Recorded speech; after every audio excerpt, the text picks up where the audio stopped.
ایک اور اندھوناک واقعہ، ایک اور فرشتے کا قتل۔ یہ بچی جس کا نام مدھیہ ہے، اس کا تعلق ضلع ہنگو گاؤں سروخیل دشمن سے ہے۔ یہ بچی کل رات غائب ہو گئی تھی اور صبح الواحقین کو اس کی لاش ملی۔ کسی درندے نے زیادتی کے بعد بے دردی سے قتل کر کے اس بچی کی لاش جنگل میں پھینک دی تھی۔ فواد چودھری اور شیریں مزاری جو ریپ کیس میں پھانسی کی سزا کی مخالفت کرتے ہیں، کاش یہ بچی فواد چودھری کی ہوتی، پھر ان کو پتہ چلتا کہ چھوٹی بچیوں کا ریپ کرنے والوں کو پھانسی دینا بھی ایک چھوٹا سا عمل ہے۔ ہمارے ملک کا قانون اندھا ہے، اسے لوگوں کی چیخیں، پکاریں اور آہیں سنائی نہیں دیتی۔ صبح کو مدھیہ کی لاش جنگل سے ملی تو رات کو کراچی کے اسکول سے پنکھے سے لٹکتی لاش ملی جسے زیادتی کے بعد قتل کر دیا گیا تھا۔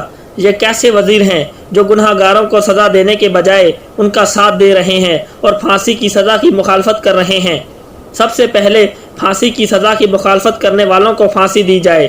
سب سے پہلے فواد چودھری اور شیریں مزاری کو پھانسی پر لٹکایا جائے، اس کے بعد شاید آنکھیں کھلیں گی اس اندھے قانون کی۔